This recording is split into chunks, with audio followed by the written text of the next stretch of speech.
we're live. Thank you. Good morning, everybody. Welcome to our meeting. Thank you very much for your battles with the technology. Welcome to Grant Thornton 2. James, are you going to be the only Grant Thornton representative? I'm here, Chair. It's Grant Paston. I am here. Grant? So. Oh, I can't see you, Grant. I'm one of the circles at the bottom. So. Okay, thanks very much. Right. Then, without further ado, let us go with apologies. We have received an apology from Councillor Dervix. Councillor Holland will attend as a substitute. Thank you, Councillor Holland. Rob Powell advised that he will have to leave the meeting at 11:30 for another appointment. Thank you for giving me advance warning of that, Rob. I'm hoping we should be able to finish at about 12. Does that timing cause anyone any difficulty? No, that's good. Could we go on to members' disclosures of pecuniary and non-pecuniary interests? Is there anything anyone would like to declare at this point, please? Of which we might not be aware? Councillor Gifford?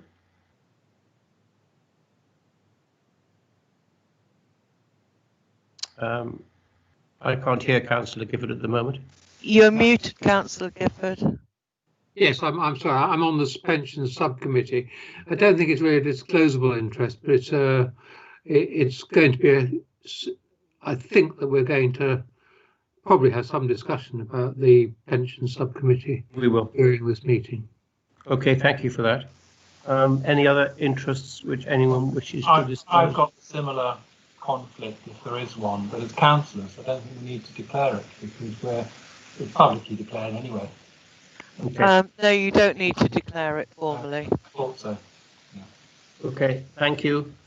Right, let's go on to the minutes of the last meeting then, if we may, which is item 1.3 on your agendas. If we could first just check for accuracy. Is there anything by way of accuracy which anyone has picked up? Feel free to either raise an electronic hand or a physical one if there's nothing. I couldn't find anything. Are there any particular matters arising from those minutes which are not going to appear, which anyone has picked up?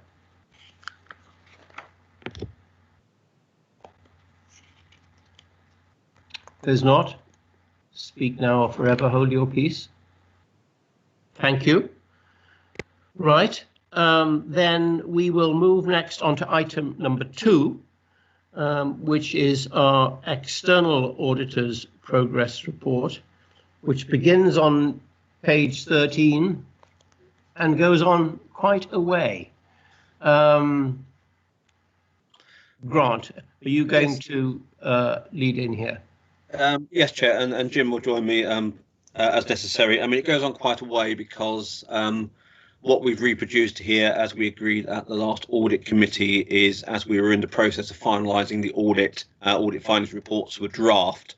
So what we've done here for completeness is we did say that we would update the audit findings report and finalise them. So members of the committee have already seen the audit findings reports, and the only thing I'll want to get onto it is just draw a couple of attention to where they've changed very slightly. Yeah, exactly. I think it's the areas where you've changed it that we'd like to have our attention drawn particularly. And I think there's actually only one that I really need to bring your attention to directly. So I'm looking at, I suppose, page 20 of your packs in respect of where we are on the 2019-20 financial statements audit.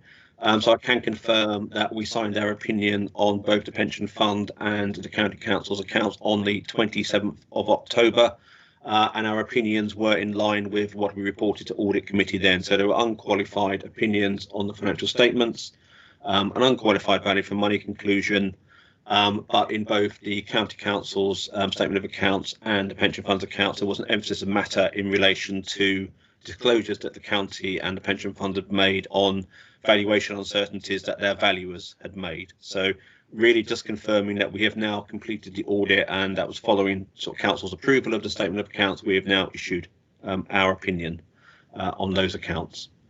The only change, and in relation, I think it's significant, and Jim come in as well, is in relation to the pension fund. We did report an uncertainty in relation to asset valuations, where I believe in the original report we said that assets could potentially be valued up because of the way that the timing of information that the council held came in. That there might have been £1.8 million less.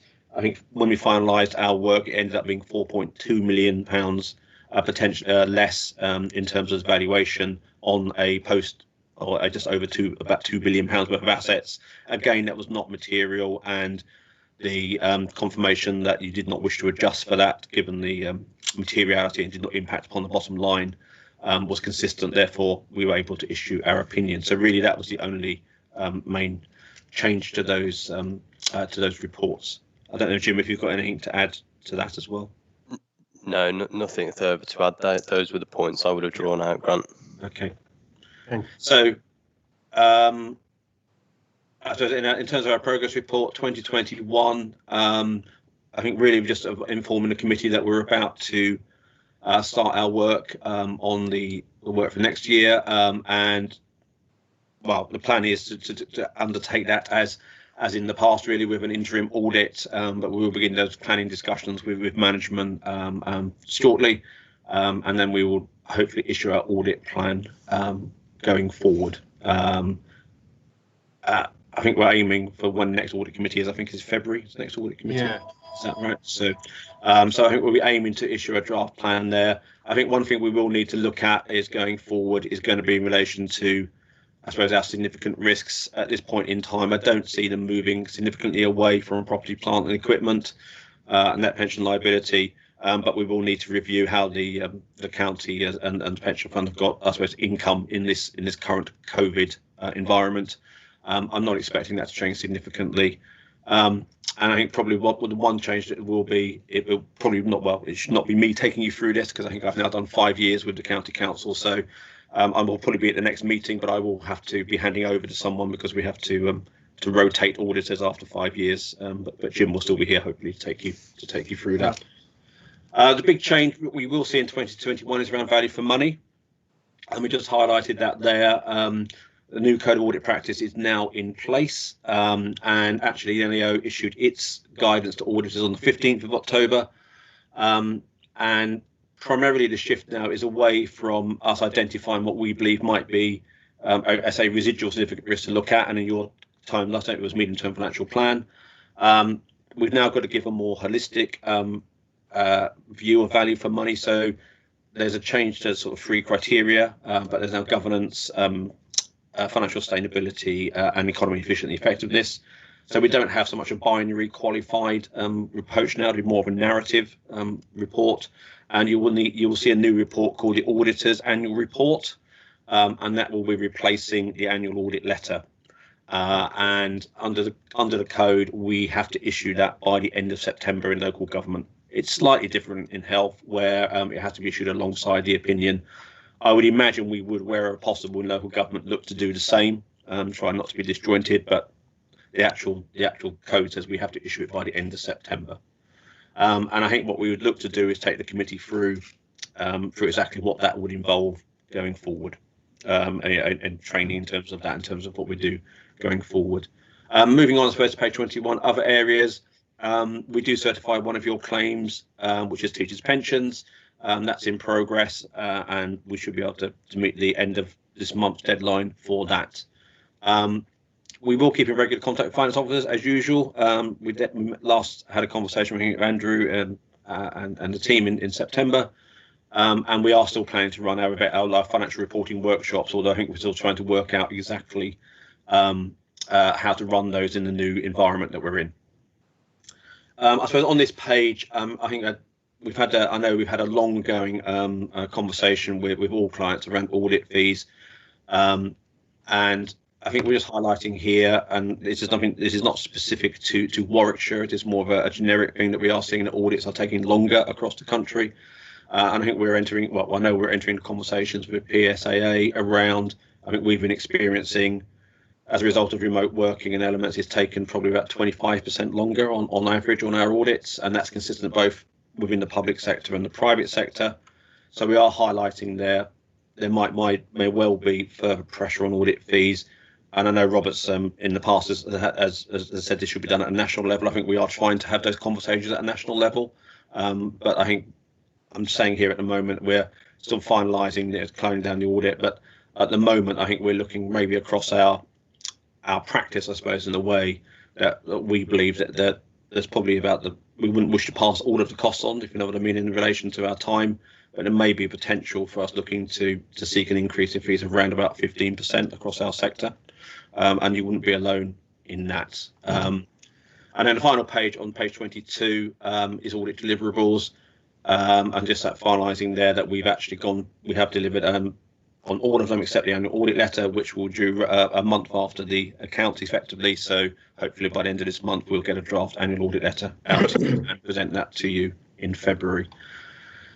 I wasn't going to go, what we have put in is various updates. I wasn't necessarily going to take the committee through those, but happy to take any questions around the COVID and sector updates. And I know that the next paper does cover the Redmond review, so I wasn't going to go into detail. We'll come back to that. So I was going to stop there actually and take questions. That's a good place to stop. And if I could go around our committee and ask people whether they have any questions that they wish to ask you. Councillor Horner, do you have anything you want to ask? Thanks, Chair. Yes. It's more about the next year's audit and the going concern assessment.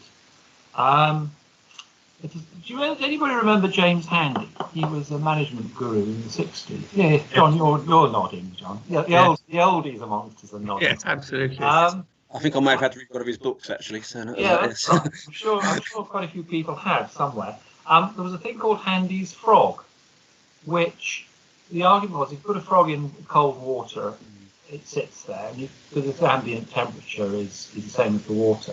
And if you heat it slowly, it doesn't get out. Eventually, you boil it, and then you can have frog's legs for lunch.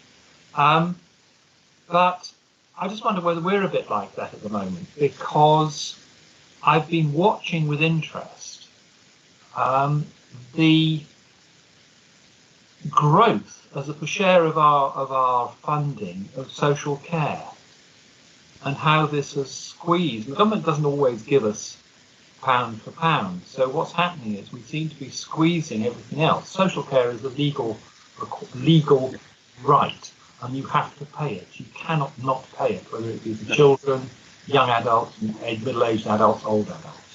Councillor Horner, is there an external audit point that you want to raise? Yes, there is. If we are continuously squeezing other services, what is the future of other services as a going concern? And that's really where, I don't expect you to answer it now or later, but is that something that you should be thinking about? Because the council itself is easy. We just precept. We're always going to be a going concern, but it's more a matter of the little bits of the council. It's the sort of the detail, really. But that was just a question. No, well, I think my response to that would be actually, I think the move to the new value for money approach actually will give us greater scope to comment holistically across the council. You're quite right. From an external audit perspective, I suppose from the pure accounting, the going concern is based around cash flows essentially, and do you have enough money to continue to function as an organisation? And I think there has been a greater focus on that with the pandemic and elements like that. We've been seeing lots of councils have income reductions and etc. and additional costs. So we have focused on that as part of this year's audit, and clearly we're comfortable with you as a going concern. I think some of those issues you're raising there are around, I suppose, prioritisation of services, and I think that in terms of as auditors, I suppose our is to look at the arrangements you have in place to manage that process, rather than, I mean, clearly as politicians, you're elected to make those decisions on behalf of the people of Warwickshire, and they are decisions you make. You're quite right. You'll have a number of, I suppose, discretionary services and a number of statutory services, and clearly, and I think this is where some of the focus is now coming generally in the sector, is you have to keep the statutory services going, and therefore if the cake is getting smaller, how do you continue to deliver those more discretionary services? And as your auditor, I think, as we said back in October, you've managed your reserve levels well in the past, and I think you're fairly well positioned now to take on, to manage yourself into the future. How you do that, I think, from as an audit perspective, is what the arrangements you put in place to do that. And I know already that, I mean, you know, if you don't make decisions early, there was a recent public interest report around Croydon, which I'm sure, which I know officers have asked about, and which is publicly available, around making, you know, the challenges that might be available to all councils. And I know we've talked about Northamptonshire in the past at this committee. So I think I'd recommend that. I think we will keep a view on that as your auditor. But yes, I think that's part. I think a lot of that is down to your decisions as a council about where you prioritise your work, and then how you plan that over the coming years. I'm happy for Robert and for Andrew. I'm absolutely sure that's right. I mean, we read recently about the results at Marks and Spencer, and I'm sure their auditors will be worried about are they going concern, but they're not so much interested in our gentlemen's socks going concern in Marks and Spencer, because they may not be. And there may be some real concerns about their approach to gentlemen's socks. So one's looking for a management process to make sure that the overall picture is taken into account, and councillors must be sure that, given the overall responsibilities of Warwickshire County Council, action in one area doesn't prejudice our ability to remain a going concern overall. But thank you for the question. Are there any other questions about the report? Not a question, because but just a comment on what's just been said. In that, I have to say, I think it was a worthwhile comment that was made by Councillor Horner. I don't always agree with him, but in this particular case, I think he was right in that there is a day. It's such a large. Social services is such an enormous part of our budget that slight under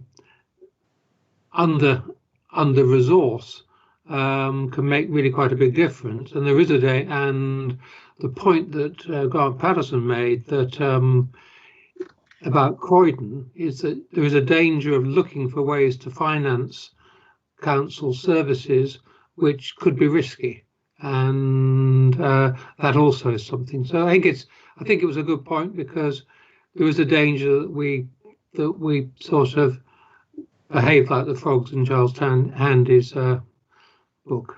Yes, thank you, Rob Powell. Yeah, I mean, just to come in on that, Chair, I think some of this is a national matter, so we're not unusual in the share of the budget that is taken up by social care, and we are awaiting the long-awaited green paper on social care funding, and look forward to receiving that. There are a lot of uncertainties around. The share itself is less of an issue, and I think what we can control locally. I think there is plenty of evidence that this council's done well in protecting some of the other areas. We invest at high level in our highways, for example, and perform very well. We've maintained things like the Warwickshire Local Welfare Scheme that many other local authorities have been unable to maintain, and we have investment funds that allow the council to invest in its priorities. We do, of course, need to bring to members, when we bring the MTFS, an assessment of the adequacy of funding in all areas and any trade-offs between resources that are available and service quality. And of course, we'll do that later in the year. But I absolutely understand Councillor Horner's point, and we're looking very actively at that on an ongoing basis. But I think we are doing reasonably well, and hopefully there will be a more sustainable funding system for social care in the medium term. Yes, I'm sure it's an all-party, all-councillors matter, which will receive full attention from you on a regular basis. Yeah, that's fine. I'm rather inclined then to move from the external auditor's progress report, unless anyone else has got another question. Councillor Riley, do you have anything you're happy at this point? Thank you, Chair. I'm happy. Good. Thank you, everybody. Move on. So we'll now move on to this very interesting aspect, which is the external independent review of local authority financial reporting and external audit, sometimes otherwise known as Redmond work. And I think Andrew Felton is going to lead us into this. Yes, thank you, Chair. I mean, the report's fairly comprehensive in itself in terms of setting out the position and how it relates into the council. I think general point is that from an office perspective, we're relatively supportive of the Redmond review, and there's quite a few of the things that are already recommended that we adopt already, either the independent chair, some of the investment we're making in terms of making sure that you're in the right position to do the role that you're asked to do. The narrative statement we already produced is quite comprehensive, and I think we said in the pre-meet that it's unfortunate that the review is reflecting the worst practice in local government and imposing things on everybody as a result of that, when actually I'd take us as one of the better performing councils in terms of some of the things we already do, particularly around things like the narrative statement. There are the natural implications of this for us. The audit fee is one example, but we've already recognised in conversations previously that we felt that the external audit market was underfunded in terms of what we were paying for that resource, and I don't think we're alone in that. There's a number of authorities that have agreed additional fees to recognise getting the right quality external audit based on the national position. So it's not a major issue for us because we've already recognised it. There's some things around the governance and the relationship with the external auditors in terms of better access to the statutory officers. I mean, we already have good access in terms of the financial side of it, but in terms of the monitoring officer and the head of paid service, there's maybe more we can do with grants around that. Also, the reporting into full council as well sort of makes a slight change in terms of the final position for the authority as well from the account side of things. In terms of the reporting side, the only thing that might give us some additional work from a finance point of view and organisational point of view is the extra statement. As I say, we already do quite a comprehensive narrative statement that covered most of what the new statement would be doing. But actually, the way it's being asked to be reported in order to get some consistency across local government will create additional work that we need to do in the background, and there's some review we need to do around how we change the narrative statement in order to maybe take some stuff out that then will drop into this new statement. But it means an additional potentially 20 pages of information that come alongside the statement of accounts that you'd have to wade through when you sign things off effectively. But hopefully it will create some ability to compare across authorities and a bit more simplification. Beyond that, some slight concerns around the new national audit body, sort of welcome it in principle in terms of consolidating how the market generally is managed for external audit, but actually just slightly nervous about whether it will turn into a son of the audit commission. That's the main concern. If it does and sticks to what the Redmond review in principle is saying, then welcome. If it grows, that might present other issues for us in terms of the problems we experienced previously with the audit commission. That's probably all I want to say, because as I say, the report's fairly comprehensive itself. If I could just ask you one thing though, Andy, one of the things we've always concerned ourselves with is the extent to which our financial reporting is both available to and understandable by the general public. And I know that we in Warwickshire spend a lot of time trying to make sure that there are aspects of the report which are very digestible in a digestible vocabulary. Is this something which you think the Redmond Review spent enough time thinking about? It was beyond the remit of the Redmond Review, unfortunately. Oh, was it? Yeah, and he said that in the report himself. It didn't get into the issue of public sector being asked to apply what is predominantly private sector practice in a number of areas, and actually that practice not fully translating into the way we manage our affairs similar to the private sector. And as a consequence, if a more fundamental review around that would be what would help simplify the statement of accounts, I think, for the external reader, because there's a lot of things, particularly around some of the things we talked about with Grant Thornton on the way we value assets and the relevance of that, some of the leasing policies that are coming in that Virginia will talk about later. All have slightly less relevance in a public sector setting than they do in a private sector setting, but because we've got quite a strong push to be like the private sector, we're now having to adhere to those. The Redmond review wasn't positioned to go into that, and there will be a further review, I think, by CITFA, looking at some of the side recommendations that Redmond made in terms of getting into that in a bit more detail. I think he's then focused on putting something over the top of the technical accounts in terms of this additional statement that tries to lift that up a level and simplify what is essentially quite a complex document in terms of the core technical accounts. Yes, I must confess that I feel that the more you put in narrative, the more you put in 20 pages of more detail, it's going to be counterproductive in terms of making it more digestible to the general public. Anyway, that's neither here or there. I mean, basically, I think our technical specialists in the council are generally comfortable with the work, have some reservations, but I think you would hope that we would support you in wishing to make this thing work. Is that right? Yes, effectively, yeah. Okay, well, then I'll go around the table asking for people's thoughts on that. Councillor Gifford, may I start with you first? Yes. I mean, one thing that struck me was that when they were talking about the governance arrangements, obviously it is about all councils across the country. They talked, and most of it wasn't particularly relevant here, but I do think that possibly we could be better, and this is us as councillors on the audit committee, in connecting full council with the work of the audit committee. And if you look at, I actually had a look at the sort of amount of time spent when this comes up, and it's very little time spent at full council about the work of the audit committee when our papers come up in front of full council. That was just a thought. Is that a general view, Councillor Riley? Would you agree with that? I suppose I would, Chair, actually. I mean, it's a dry subject, isn't it? It's not one that entertains and generates much debate at full council. But in terms of the rigour of the scrutiny that this panel gives, I think that we certainly don't have any gaps locally. Thank you.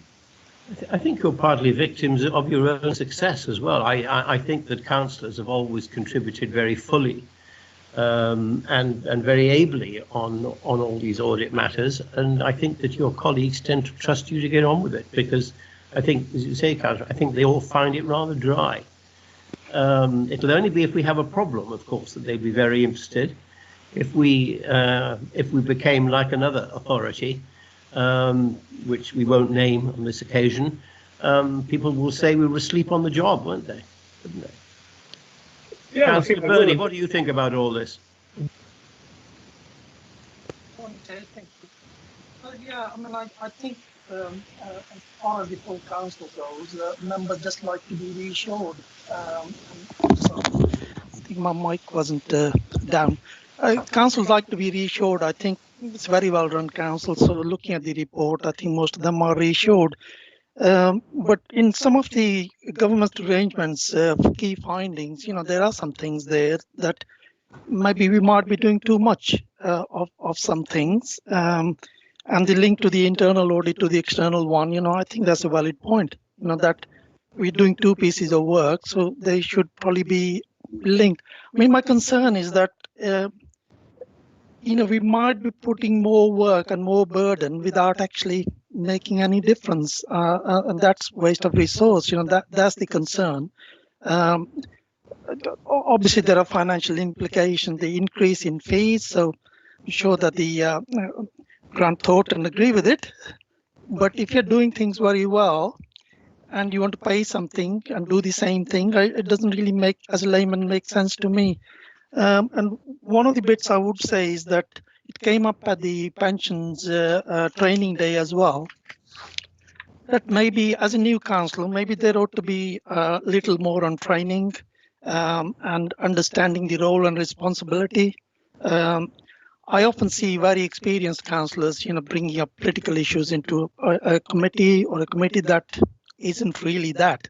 And so I've struggled to understand the role and responsibilities. Having said that, I'm learning as I go along. So that training and that understanding the role and responsibility of various committees that comes onto it might be one thing. But I am concerned that these various financial reports, it's into the 4 reports going to the members. It's adding on more work for the officers, really to do something they're doing already. So I'm not sure whether these recommendations are binding or they make things better or just create more work for the officers. So I think we have to wait and see. I mean, that is very interesting because, of course, the whole question of technical competence of audit committees and indeed of councillors themselves is key to effective government, isn't it? Yeah, and on the one hand, you are reliant on your technical experts, which is the officers that we have in the financial sector, but then you can't remove the responsibility, the overall responsibility which you have. There are ways that we can help people learn the skills and learn the approach and understand the language.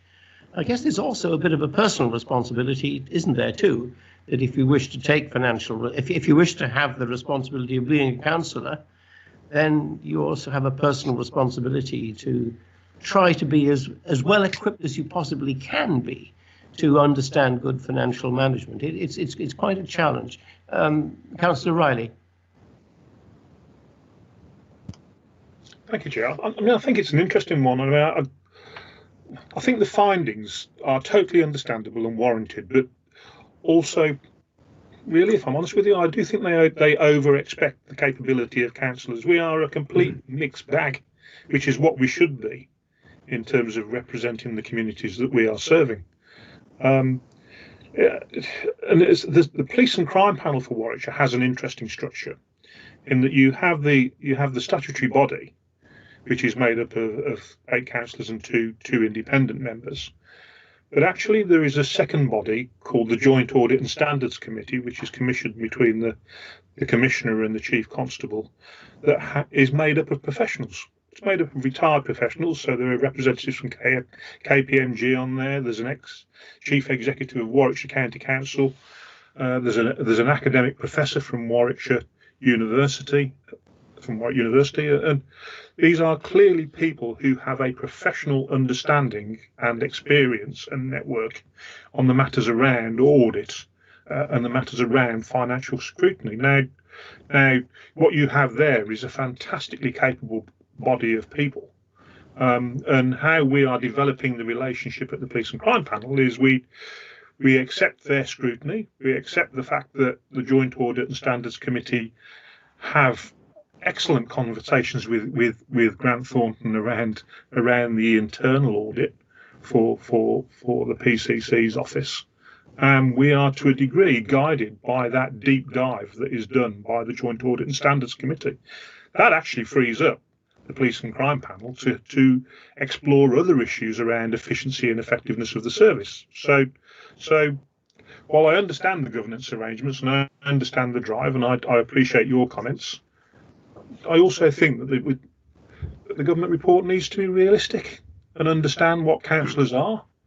You know, suggesting in fact that this committee would benefit from having more professionals, independent professionals, not instead of, but to supplement. Well, you know, we're talking about councillors. Yeah, I mean, we're talking about a £450 million a year budget. Is that right, Rob? Or is it 750 million that you're running on? And to expect a jack of all trades to properly scrutinise that budget is unrealistic. And effectively, that's what councillors are. Without any disrespect to my colleagues, we've got so many fingers in so many pies that expectations of councillors have to be reasonable. Okay, thank you. That's a good point. Well made. Councillor Horner, do you have any thoughts on that? Yes, thanks, Chair. I think government tends to use a sledgehammer most of the time. And of course, whilst we might be well, I suppose our accounting standards and application of accounting might be good at the moment, it doesn't mean it will be in the future. So although we could say, well, this is not really fair, applying all this extra work on us, we can't say that for the future. So I think we could be a Croydon or something, you know, in 10, when all these current sitting councillors retire, there might be a complete disaster. You know, we might get a populist in or something. But it seems to me that increase of fees, I thought rather sourly. I wonder how many potholes that is that won't get repaired because of it. But the use of independent professionals, I think we need to be very, very careful about handing responsibility for understanding to third parties. I think it was the problem of the financial crisis 2008. It was because the senior management in banks ostensibly liked the bonuses but didn't actually understand what their specialists who were doing the financial instruments were actually doing. They hadn't a clue. And they thought they knew, but they actually didn't even bother to check. Similarly, the COVID response for all governments around the world, Chinese just simply define what they call COVID to keep the head numbers in control. But everybody else is relying on experts. But I don't think the elected members really understand what the experts are talking about and the risks. And that if you don't understand or make an attempt to partially understand risks as an elected member, you're not doing your job. If you rely on a third party, why are you there? So I think, one, we should not use that many experts. We should expect experts to explain to us in simple terms that we can then check the rationale and does it sound sensible again. But to actually assume that experts could somehow take the load off our shoulders, it doesn't work. Councillor Riley was suggesting that, though, were you, Councillor Riley? I thought you were suggesting that having these technical experts from KPMG and or whoever else you mentioned was supplementing the work of the Audit and Standards Committee by providing additional technical expertise. Was that not what you were suggesting? It was, Chair, and there is both that and the fact that the Police and Crime Panel can, as elected members, can have a confidence that the scrutiny is being done properly. You know, I mean, Chair, I don't consider myself to be uninformed. I've got 2 degrees. I've got a master's in business. But I still couldn't sit down and have a rational discussion with Rob and scrutinise him about the budgets of the county, because I'm a jack of all trades, you know, and it's that realistic expectation of what we can do. And if we are, without doubt, proper audit of the functions and the management of the county council in terms of its budget is fundamentally important. Okay. But are we the people that have the skills and the time and the dare I say, with some members, the motivation to do this properly? And I think it's an interesting question. Rob, I'm going to come back to you in a little while, if I may. Councillor Holland, do you have a view on this? Yes. Is my microphone on? Yes. Yes. Good. I think there's a very clear difference between a scrutiny committee and an audit committee, and the important role of the councillor is we're elected to represent the view of a reasonable member of the public, and that actually being a jack of all trades might well be a strength there, because we can represent many different reasonable views. And the role of audit from the external audit point of view of providing reassurance to the public is making sure that the procedures are in place and making sure that they're being followed. And there are quite a lot of different procedures that are required by statute these days. And in that, we should be looking ahead. And obviously with the COVID virus, an awful lot of money has gone out at very short notice. And the press are full of reports about fraudulent claims on public funds. And we need to have the best procedures in place we can, so that when the day of reckoning comes, and this time next year when we're auditing the current year's accounts, that we have absolutely got in place procedures to minimise fraud and so on. Then if I could stop you there, though, because that's a little off the point that we're trying to address. Rob, I wonder, could you come in here? Thanks, Chair. I just thought it'd be useful to remind members that we do have 2 independent places on this committee. I think for many of the reasons that Councillor Riley sort of set out in his initial comments, and we are currently out to advertisement for the second role, which does provide an opportunity to give some input while maintaining the kind of democratic role of elected members on the Audit and Standards Committee. Yeah, okay, thank you. Councillor Horner? Thanks, Chair. Just to sort of confirm, I think Councillor Holland's points were absolutely spot on, and I was going to go on and say that. We're an audit committee. We just have to make sure the money goes where it's meant to go and has been spent where it's claimed it was spent. We're not scrutinising and that sort of thing. But as I say, and we do have Grant Thornton, and the problem about having too many people who are experts, who say, I am the expert, therefore you listen to me, is that we have multiple tails wagging the dog. And we pay Grant Thornton. There are external auditors. Most big corporations are happy with one set of auditors. And we should probably stay with that. I think the extra reports probably are more for interest of the civil service and increasing jobs in the civil service. And I think there will be a return of the Audit Commission, because it was a very valuable group of individuals for MPs. We did a huge amount of work on the various select committees and supporting them with data and analysis. So I think there will be a return of something like the Audit Committee, and they will look at stuff. But as far as we're concerned, we just have to be concerned about, is the money spent as the council voted? But I think, as we've all sensed from the introductory remarks by Andrew Felton, that generally the view of our officers is this is not an either impractical or improper way to go if you take the national position in the round, and we would want to make it as successful as possible. More work has got to be done, but it doesn't seem to me that Andrew was advocating that we should push back on this, as Warwickshire saying it's all bad news. Is that right, Andrew? I don't think we can. No. Well, there's mixed positions with the different recommendations. Some are already being enshrined within some of the CITFA guidance, which we will have to follow around things like the new statement.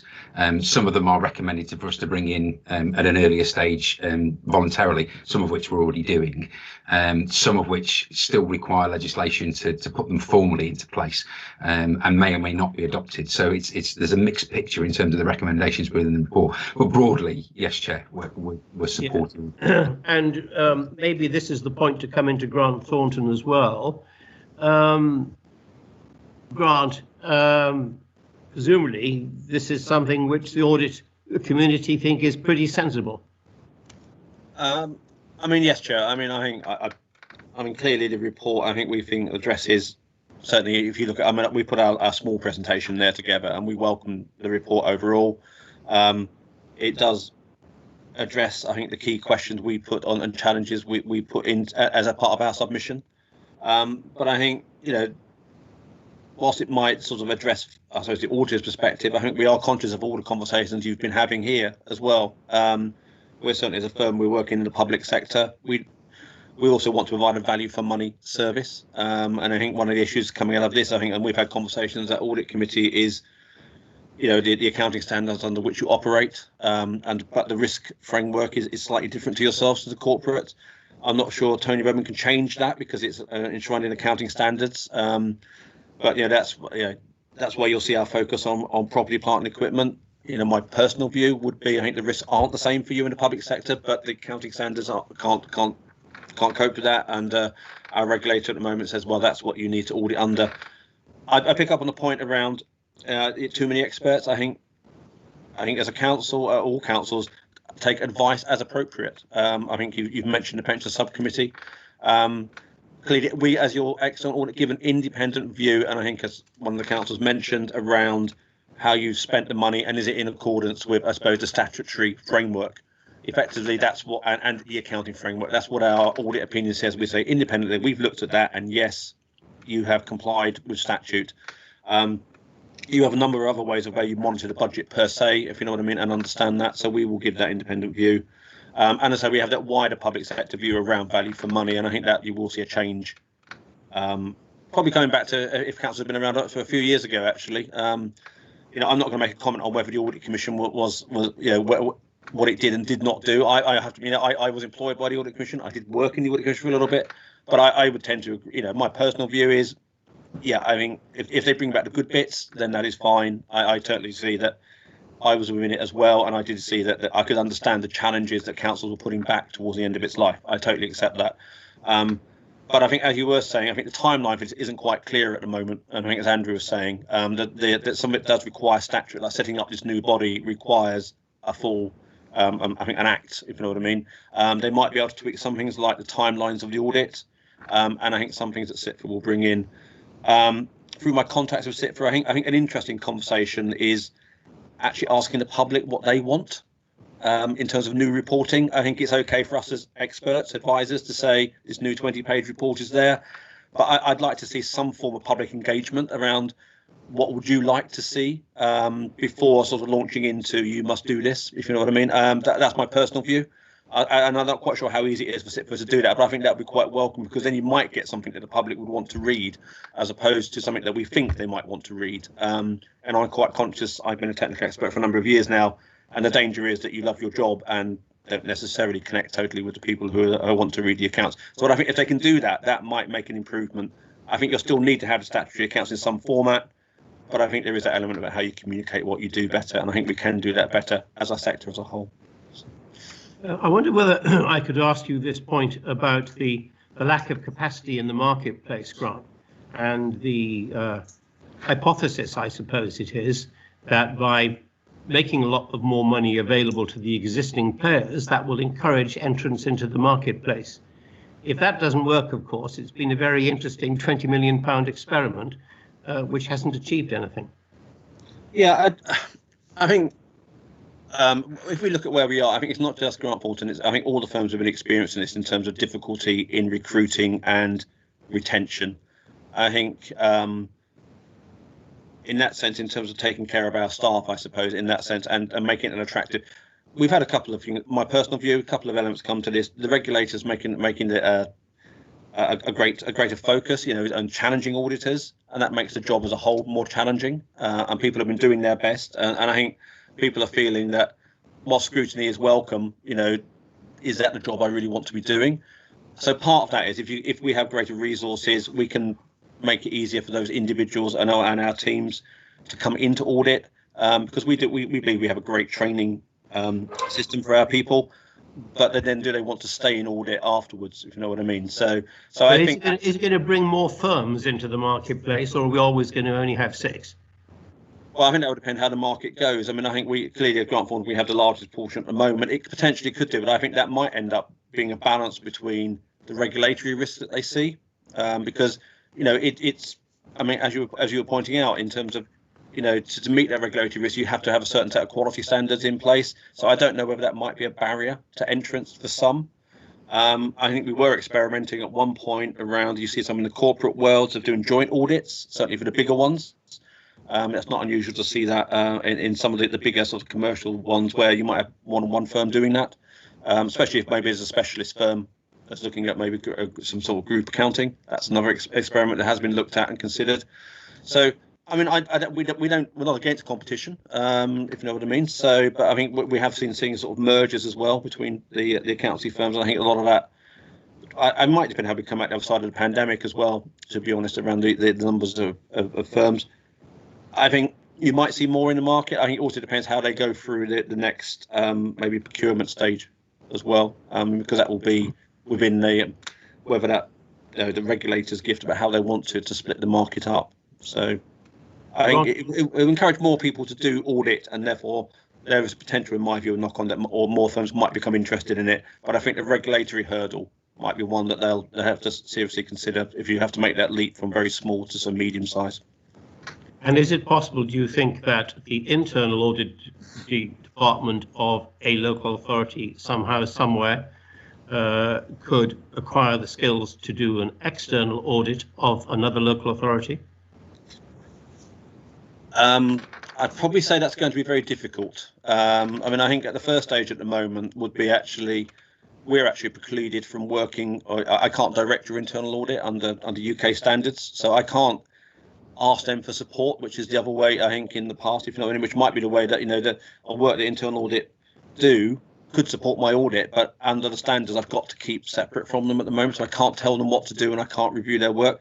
And I think that's what something that Tony Redmond's put in here is closer working, which is but I think we're stuck at the moment being a sort of rock and a hard place on that one. But you know, certainly if, you know, I could work potentially more closely with internal audit, in testing payroll and testing systems like that you do already. If I could place direct reliance upon some of that work, that might make my work more efficient. No, I was thinking rather more that the Internal Audit Department of Hampshire was equipped and skilled up to do an external audit of Herefordshire. I mean, nothing is impossible, but you would need to have specific. I mean, we have to be regulated by the ICAEW. You have to have the firm would have to be regulated. I think it would be very difficult to convert from internal to external audit. Because of just that nature. I'm not a partner, but if you see on the bottom of my thing, I am a key audit partner, and that's because I have to go through a regulatory process with the Institute of Chartered Accountants, even though I'm SITFA, to say that I am a proper person, a responsible individual who can actually sign off your accounts. So you have to have all of those mechanisms in place. You have to have the appropriate training. You have to be able to demonstrate compliance. You'll need to be a CCAB qualified accountant. There'll be an awful lot of investment. So it's not impossible because, anyway, any firm. But I think there's also a slightly different skill set as well. In terms of excellent. I'm going to try and wrap it up soon. Councillor Riley, you've been very patient. You wanted to come back. Yes, thank you, Chair. Grant mentioned actually the point I was going to talk about, and it would be inappropriate of me to talk about the issue that was being discussed at the Police and Crime Panel Joint Audit Committee. But what I witnessed there was a challenge of the auditors from the committee members. And it was probably one of the most robust and skillfully done challenges that I've ever listened to anywhere. And part of my concern when I talk about us as councillors and our skills and abilities is, with the greatest of respect to my colleagues, we could have never done that because we just do not have the background. And, somebody talked about Geoffrey Howe in ancient history, Chair, where being challenged by him in Parliament was like being wrestled by a dead sheep, and I sort of sometimes think that we can be on occasions members of those dead sheep, and you need the professional understanding and the intellect and the experience to appropriately and effectively challenge. And I think if we do have a gap of an independent member, then at the earliest opportunity we must fill that. Because as you demonstrate yourself, Chair, the independent members bring a quality that is absolutely necessary in proper audit or scrutiny, or however you want to talk about it. Actually, it is all about scrutiny. It is all about audit. And how can we not be the richer for more people with those skills? Okay, thank you. Councillor Horner. Thank you, Chair. It was just really just commenting on the idea of, Hampshire auditing Northamptonshire or something. That was sort of almost a bit like the peer review process, which got a lot of negative comment from the previous Home Secretary when there was the fire service review. So I wouldn't think government would be in favour of that. Also, because it's got the same problem as if you're from the private sector, sort of the remuneration committees, they're all the same people. So you're not going to criticise too heavily. I think that would be the problem. I don't know the experience that Councillor Riley's had with his police hat on, but it's odd that the auditor should be savaged by a dead sheep. But I'm surprised. I thought being savaged by a dead sheep was actually pretty ineffectual. But that's me being too engineeringly technical, I think. I'm going to finish off with Rob, because you have written the comment on this. Hang on, Rob, before I come to you. Councillor Birdie, quickly. Chair, a very quick comment. I mean, what I said earlier, that I really want to understand my role and responsibility. And I don't think listening to various members, I don't think it's quite clear. So there's a bit of clarity on that. And the second part is that we really got fantastic officers in our councils, and it's our role to support them to do their job. So I think more and more burden on them is something that would concern me. So, just re-emphasizing those 2 points. Thank you. Rob, on whom we rely to have a very objective view of these matters, would you like to have a few closing words?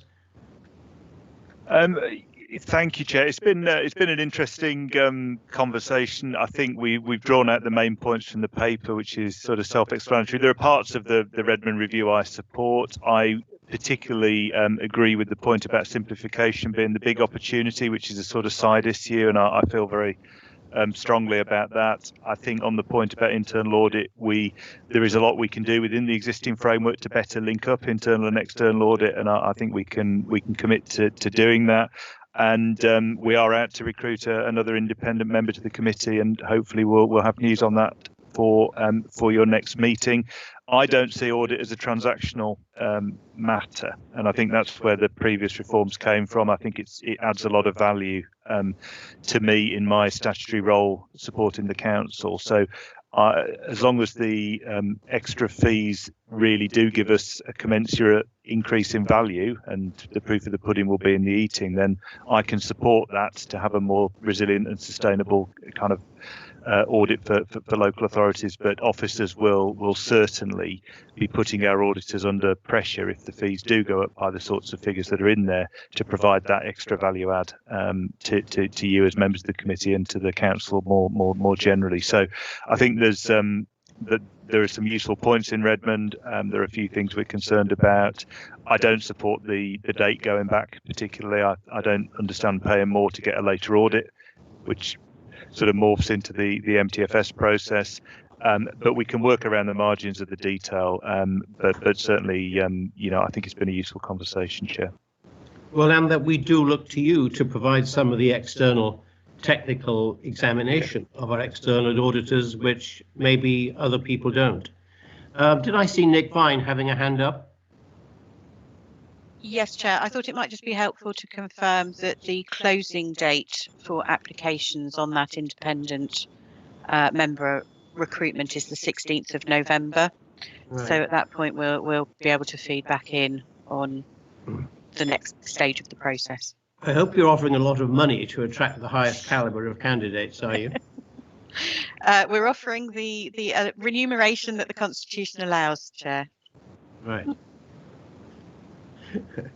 Good. That's a cup of tea in a bun then, Chair. Good. Is there anything else on the Redmond report? We support your views on it, Rob, basically, in order to boil it down, and your overview. Thank you.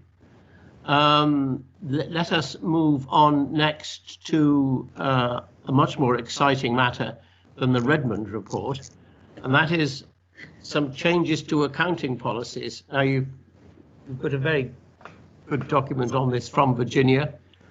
We had a little chat before the meeting, and we suspect that your appetite to spend many hours on this particular matter was somewhat low. So I'm going to ask Virginia briefly to summarize the issues and ask whether there's any concern she has, and then further ask her whether she can help us to move on to the next item on the agenda, unless there's a good reason that she shouldn't. Virginia, over to you.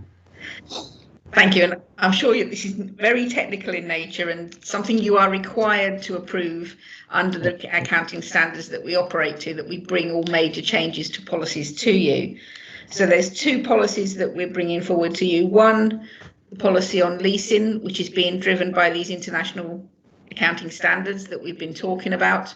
And this just sets out how we're planning to do it. We've discussed it with the auditors, external auditors, and we will discuss our detailed operational procedures behind it with the external auditors and agree those with them in detail. But this is the summary of what we're doing. The effect of this is to bring assets that we lease onto the balance sheet. It's driven from the airline industry, where airlines were leasing aeroplanes and therefore they weren't putting that commitment on their balance sheet, and yet they had a commitment to pay those leases for those aeroplanes for many years ahead. So that's the driver behind this, and we're just following on.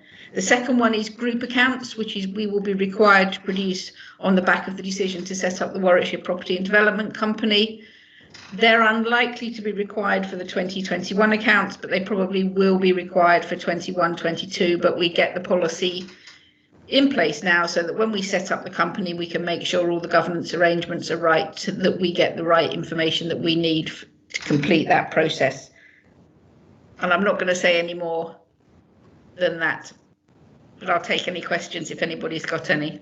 That's kind. Thank you, Virginia, for that. Does anyone have any questions?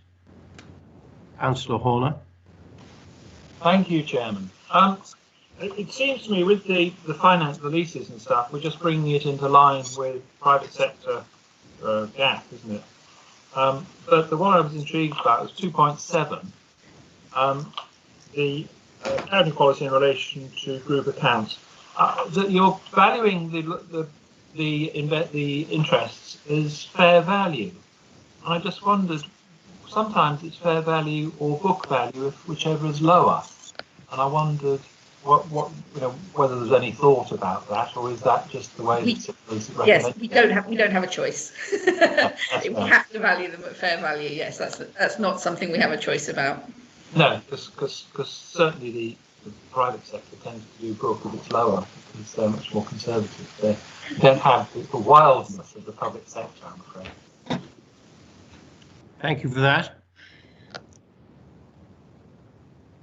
Good. I'm inclined, unless anyone opposes it, to move on to the next item.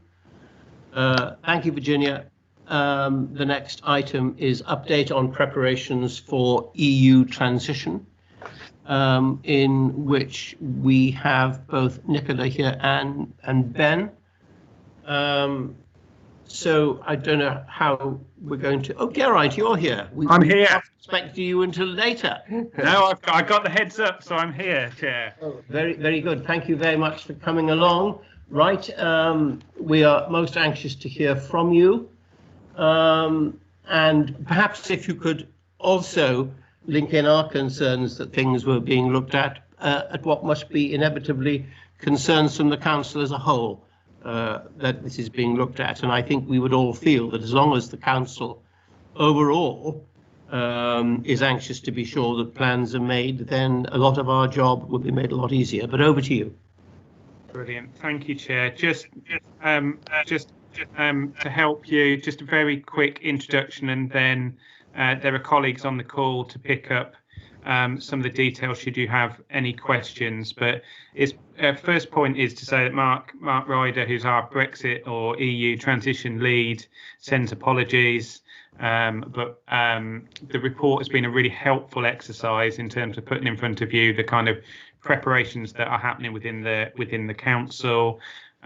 This report is a sort of prelude to a fuller report that will go to council in December, and we're also arranging a member seminar before or after, depending on when we've got the most information, for members to be able to look at the sort of conditions in more detail. It's fair to say that it's a very much a moving piece.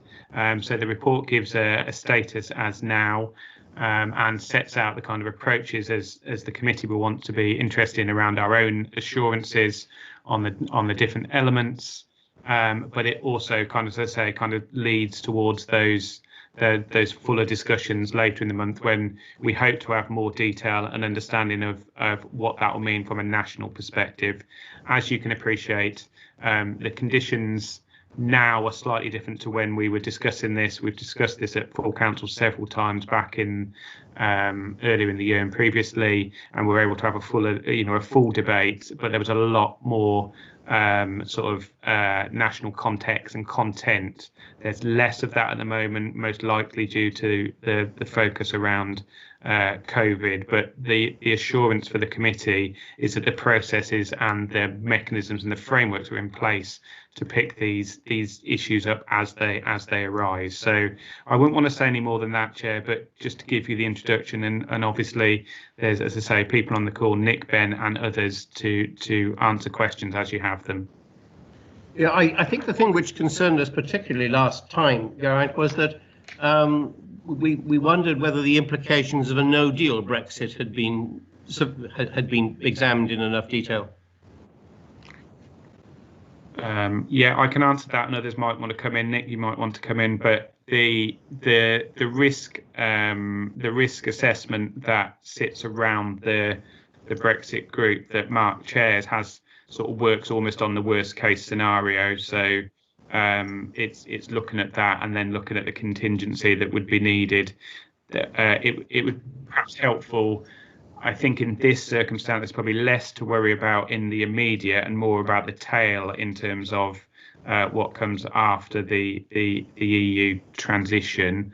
Whereas in the sort of no deal Brexit in the previous sort of consideration of it, there was quite a lot of focus on the immediate and less on the longer term. So that might be helpful, but certainly the risk register and the contingency plans within the general contingency planning for the organisation does pick that up. Okay. And all councillors will have seen this document which you've made available for us, or will they only see it when they see the minutes of this meeting? All councillors will have seen it as public papers. This document will then build into the full council report and the full member seminar that all councillors will be invited to as well. So you're ahead of the curve, if you like, and this will build into that fuller conversation over the next sort of 4 to 5 weeks. Okay, that's good. I'm going to ask for any questions, or whether everyone is in fact happy that we're going in the right direction with this work. Could I start with Councillor Gifford? Yes, I'm very pleased to see the report has come.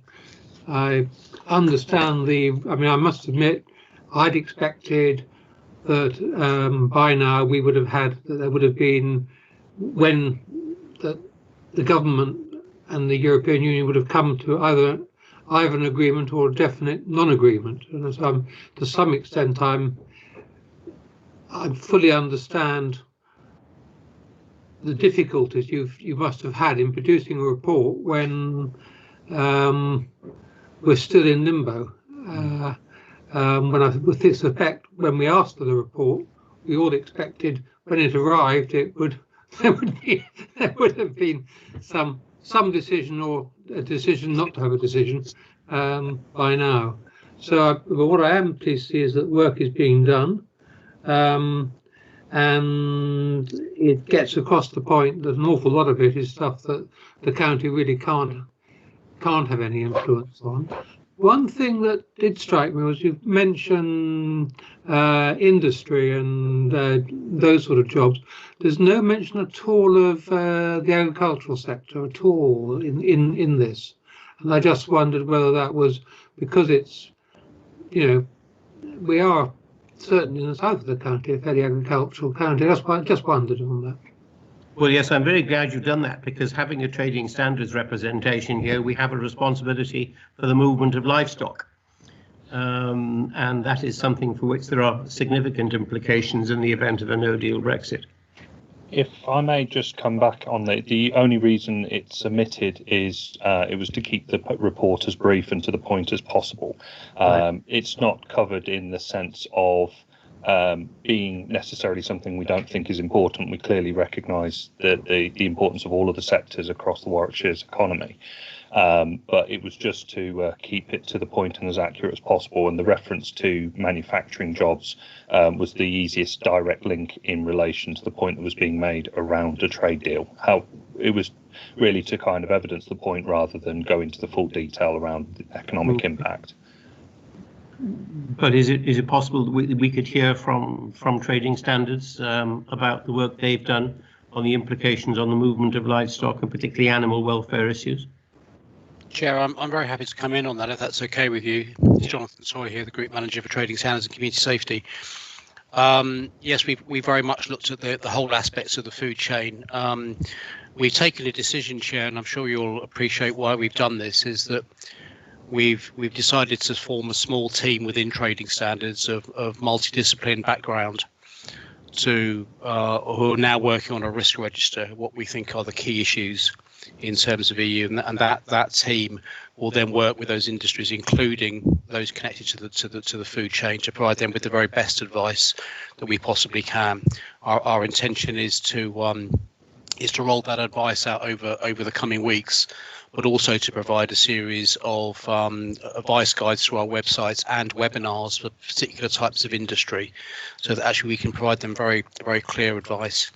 I would like to make it clear, and I know, Chair, from your background, you'll understand why I'm saying this, is we've taken a decision from a trading standards point of view to move to a line where we want to support business during this. If we stick with our regulators hat on, I'm not sure it's the best thing for our businesses, particularly with all the uncertainty that has come on. So our approach to this very much is around giving advice and guidance and supporting the business sector during the coming months, just to take away some of that uncertainty and give them the best advice we possibly can, regardless of whether there is a deal or a no deal.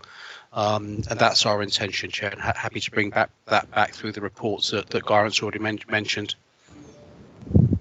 Councillor Riley.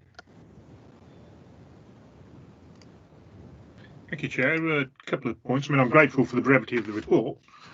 It seems that paragraph 4.3 is the key one here about the risk register.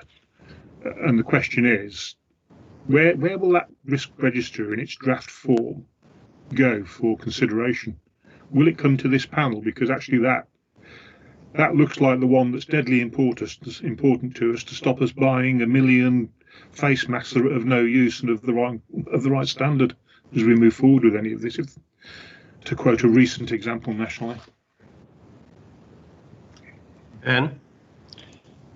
Thank you, Chair. The risk register, effectively we've referred to two. Jonathan has referred to the risk register that's specifically within his team. The risk register for the work of the work we're doing, and which is referred to in the report, is a risk register that is used between officers on a cross-departmental basis. So that is it's active, and it has been reviewed recently in the light of recent events and what's been going on this year. But it is the same risk register that has been utilised by officers in order to basically account for all the varying risks that we have as an organisation. It's the reference there in the report is just simply that was reviewed recently in order to make sure it was up to date subsequent to matters like Brexit and the latest information around COVID, for example. Thank you, Chair. But I mean, the question is, who's scrutinising that, or who's auditing it? I mean, I don't know whether it's the role of this panel, but it feels like it's the fundamentally important document in the whole discussion. Geraint, do you want to come in on that? I can try and help from previous experience of reporting through to council. We've used the risk register to sort of draw out the key points for members into that council meeting, and would do so again. Would be the intention for the briefing and the main paper. Nick may want to come in on this, but the actual risk register, I think, is exempt under FOI. Due to the level of detail, but it's the sort of working document, if you like, that Mark oversees in terms of the Brexit role. So if happy, then what we would use is that as the kind of core to then highlight the issues. And coming back to Councillor Gifford's point, there would be specific sectorial elements within there, for example, agriculture, because I know that was a concern from council previous times that you'd want to see in both the briefing and the council paper. So my suggestion, if it's helpful, would be comments from today build into that what is then shared with council through to in the December. Okay. If I could just come to Jonathan, maybe for one other thing, what exports of livestock do we have from Warwickshire into Europe which may be affected by a no-deal Brexit? Jonathan, do you know? I don't have the full details, Chair, in terms of the extent. We can certainly look at that. I'd probably again, I hope you'll understand this. I'll probably want to have a look at it from a more regional point of view rather than just Warwickshire as well, because there is interconnectivity, as you know, within the Central England region. But I can certainly come back to you with because scope as I understand it, if it's Warwickshire animals in transit going to be exported in Europe, as long as, because these things aren't bought until they arrive, it's still your responsibility for their welfare. Yes, that's absolutely correct. That's absolutely correct. And of course, with the new EU permit requirements that has to be in place prior to. Hence the reason why we want to provide as much guidance as we can to this particular part of the business sector. And is there a lead councillor who you talk to on animal welfare? We have a cabinet member lead who which is Councillor Crump. Who is our cabinet member on this particular area, and happy to share that back through council. Yeah, I think if you might like to bring Councillor Crump's attention to the fact that we are aware this is one of the transitional aspects of a no-deal Brexit, for which we might suffer reputational damage. Yeah, I think the issue in terms of us is the whole food chain issue. So you're quite right in terms of the transport of livestock. But there's also the wider food chain issue in terms of import and export as well. Yeah. So it's a big risk here, and I know you all appreciate that, Chair. Yeah. Okay. Does anyone have any questions on this report from Nicola, Ben, and Geraint? Thank you very much, all of you, for doing it. I know that we, as you said, we got rather ahead of the curve, but we're not going to meet again until January or February, and if we hadn't had this, it would have been too late. So thank you very much. Is it right if we move on, everybody? Yeah. Thank you, Chair. So the next item is item number 6. If I can find out where that is in all my stuff.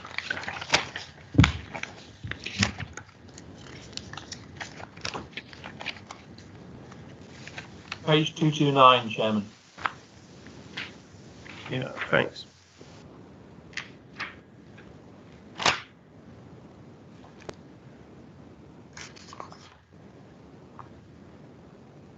Oh yes, it's just the updated work programs. Anyone have any questions on that? Next meeting will not be until March.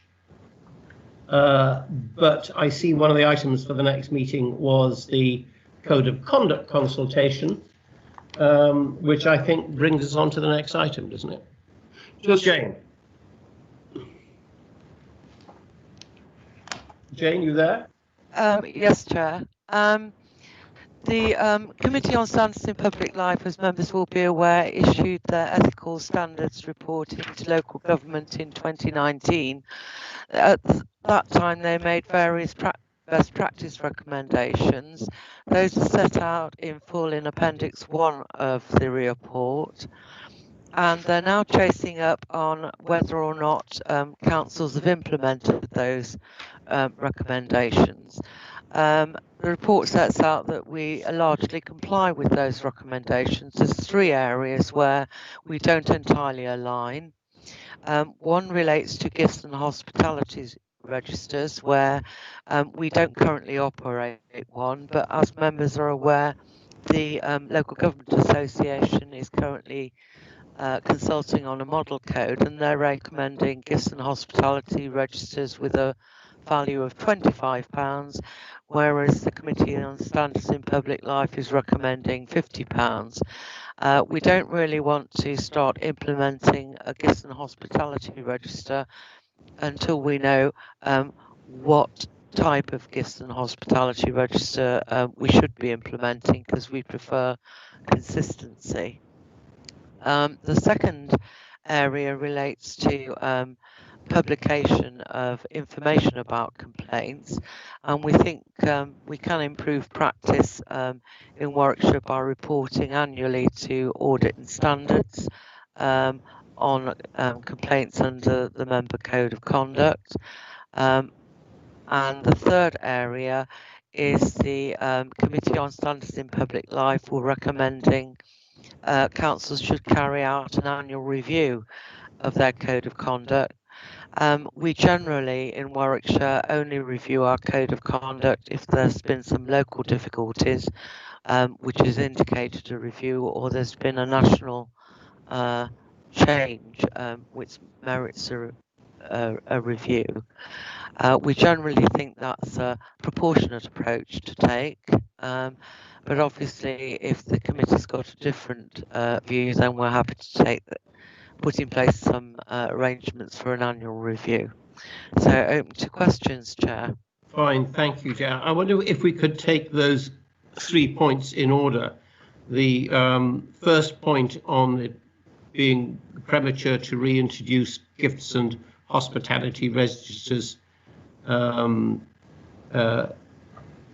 this point in time. Does anyone have a strong view that this is something which Warwickshire desperately needs? Councillor Riley? Oh no, that's just your picture coming on, sorry. Yeah, no? I mean, I think transparency is fundamentally important for all officers and councillors. You know, any gift or hospitality needs to be recorded. But are you happy that we revisit the issue when the outcome of the consultation on the model code has become known, so we know a little bit more about the bureaucracy which may or may not be involved? Yeah, Chair, I'm more than happy, but I'll make the comment that my view in preparation for the report is that it's fundamentally important that we have transparency. Absolutely. Okay. The next point was this question of confidentiality and anonymity, which is an interesting one. I wonder what people's views are on that. This is point B.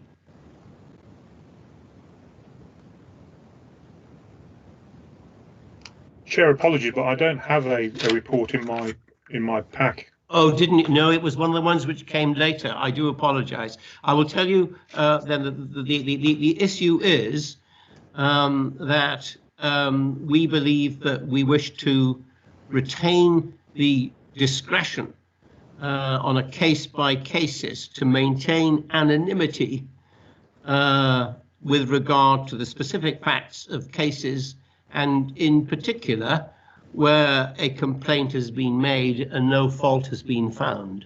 I think that's the issue, isn't it, Jane? Yes, that's right, Chair. There may be very rare circumstances as well where the complainant might not wish the facts to be reported, and that would be the other exception. So case-by-case discretion on anonymity, etc. Everyone happy with that? I will take nods. Sure, I think that the issue of anonymity is fundamentally important.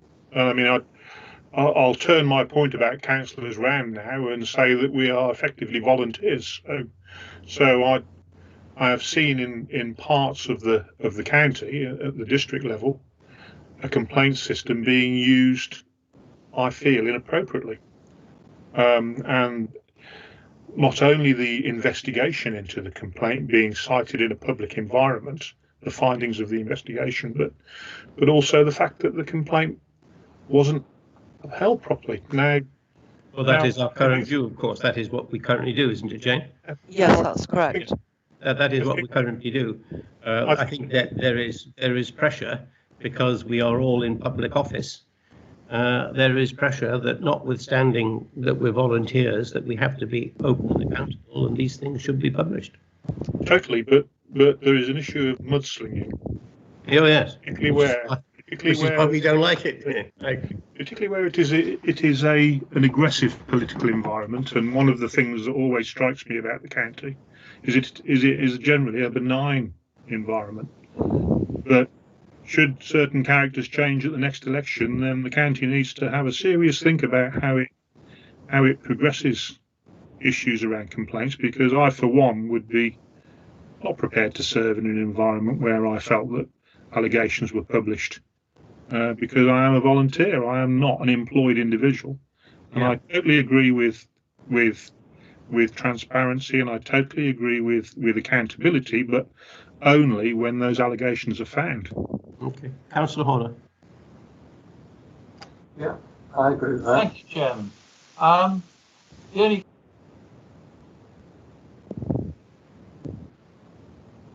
you're muted, Councillor Horner.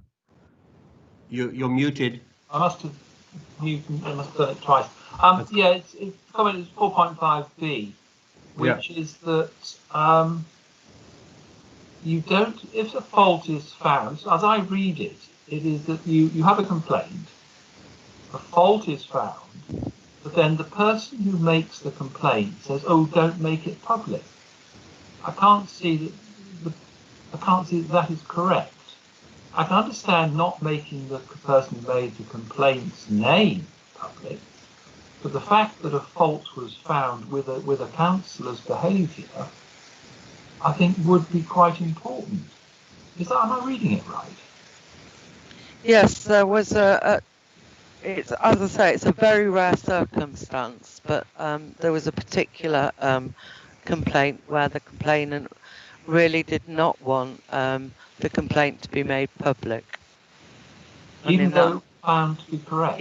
Even the person was satisfied with the outcome and the remedy, and just did not want the complaint to be made public, even though fault was found. And so there wasn't any reputational damage to the person involved because the whole matter was dealt with privately. Yes. Yeah. But if the council, but surely the electorate should know the fault was on the councillor's side. I'm just wondering about the democratic legitimacy of that. Well, I think this is the thing about case by case and independent judgment by an officer, isn't it, Jane? Yes, yes, Chair. Where we can advise. Sarah Duxbury, good morning, and nice to see you. And you'd like to say something? Good morning, Chair. Yeah, I was just going to follow up on this and say that that's to a certain extent why the Code of Conduct does allow us some discretion, and I think it is important that we retain that case-by-case basis, notwithstanding the points made about transparency and openness, which are the sort of overriding driver. But my experience of these is that every case is very different and needs to be considered on its merits. We are lucky in Warwickshire, we have very, very few of these cases. We are recommending that we do build in more transparency in terms of the reporting, but my suggestion would be that should still be based on numbers and high-level details rather than names. We've operated this way for many years in Warwickshire. I think it's served us well in terms of, instilling the absolutely right approach to the member code of conduct from the members themselves, but also in terms of the member and officer relationships. And I think how we've handled complaints over the years has been reasonable and proportionate. And I think that's a strong point for us. And so my concern with changing that and moving away from a case-by-case basis would be that we potentially do away with some of the good standards that we've implemented, and by and large this council does abide by. Yes, that's very helpful, thank you. It seems to me too that since this is a code of conduct rather than civil law, that because it's a code of conduct, it is there still very much for our guidance, and if it is the considered view of officers supported by the council that a certain matter should be dealt with confidentially, it remains their right so to do. Am I right? Indeed, Chair. Yeah, well, I think that's a good safeguard. Okay, then I think we've dealt with that. We support your case-by-case recommendation in point B. Then point C is the annual review. Just a quick one, Chair. Yeah, no, I don't agree with D, so it's not unanimous support, but I'm sure the other councillors support you. You think that we should go public notwithstanding? No, I think that if fault has been found, whether we could do a published code of conduct, if fault is found with that code of conduct, with behaviour under that code of conduct, that public should be aware of that councillor's behaviour. I'm happy not to have the complaint name put forward, but certainly if a councillor has misbehaved, then it's important that the electorate know. Well, that's what we do anyway, and that's what we do. No, we don't. We keep it quiet. If the complaint says keep it quiet. So you're talking about a Weinstein low disclosure agreement. Jane, that's not, we look at it on a case-by-case basis, don't we, Jane? We do, and as I say, that's a very rare occurrence, and it relates to the particular facts of a particular case and the circumstances surrounding it. I mean, I can certainly remember in my 20 years doing this job when a councillor was found at fault, and even though he wasn't happy, it was made public. Yes, this is not about the councillor's view, this is about the complainant's view. Yes, exactly. So doesn't that address your point, Councillor Horner? This is about if the complainant wants to keep it anonymous, because the complainant feels it's been dealt with satisfactorily, and there are certain aspects of the facts of the case which the complainant wishes to keep confidential. I'd have thought if it was dealt with satisfactorily, i.e. it was a misunderstanding, that would have been dismissed. Chairman, we're allowed to disagree. Yeah, okay. Councillor Gifford. Yes, I think that the case-by-case basis is the correct way. And the way I saw this was that a complaint was made, the councillor was found to be in the wrong, but I assume an apology was made, or there was recompense in that sort of way, and the complainant, for their own sake, but also just generally for the possibly for the councillor, and indeed that obviously I don't know because we haven't got the details in front of us. No, but it could be a matter, for example, of common courtesy, mightn't it? One of the things which we've talked about before is different people's expectations of the courtesy to which they believe they are due. And if someone complained because they believed they had not been afforded proper courtesy, but then the councillor apologised, because it is very much a question of fine judgment, then it doesn't seem to me to be unreasonable for the original complainant to say, well, that's fine, the matter's been dealt with. And that it would actually make matters, and it would actually make matters worse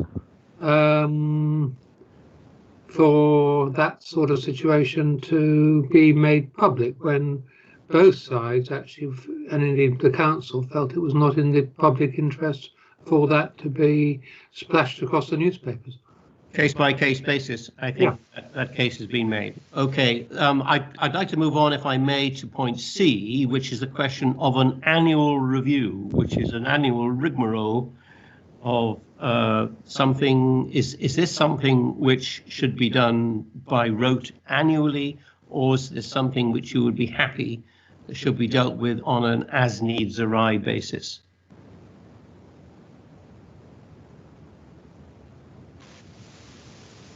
As needs arise? I'm happy with as needs arise, Chair. Yeah.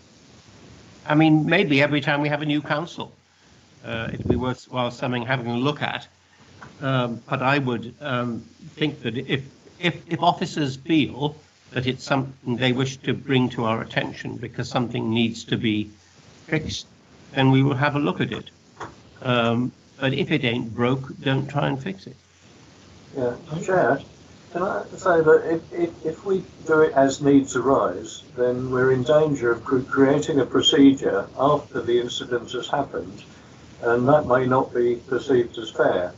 I think once in every 4 years is quite reasonable, but I would suggest at the end of the 4-year cycle, in the light of experience, rather than the new councillors coming in, many of whom will be becoming councillors for the first time.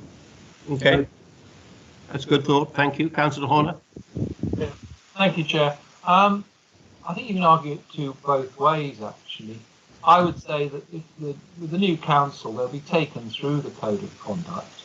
If one or two of them or few of them consider it unreasonable, then I would expect there to be a review so that we can see if, unlike Pandy's frog, we missed the sort of the way the culture of society has moved. But I think ad hoc reviews probably would be better, but we shouldn't leave it too long. Whether every 4 years is fair, I don't know. Okay. I would probably do it at the end of the audit committee's life rather than the beginning, because people will have a bit of experience on it. It is. I think in the interests of that, I mean, that it would satisfy both of you if we said once every 4 years.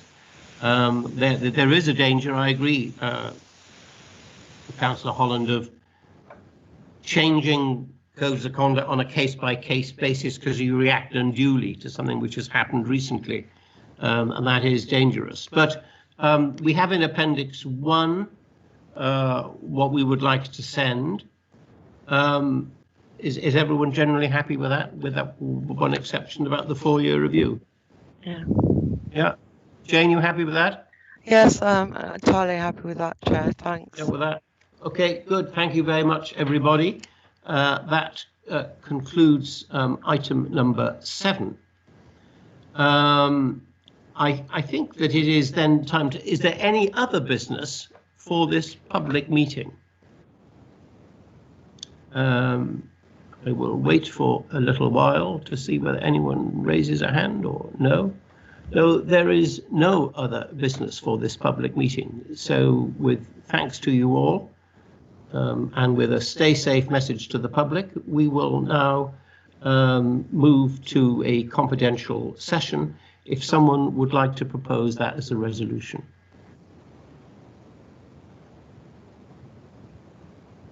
Chair, I'll happily propose. Thank you. Could someone second? Thank you, Councillor Gifford. That we second. So the public will now be excluded from these further considerations that we have, and if perhaps the broadcast arrangements could be suitable.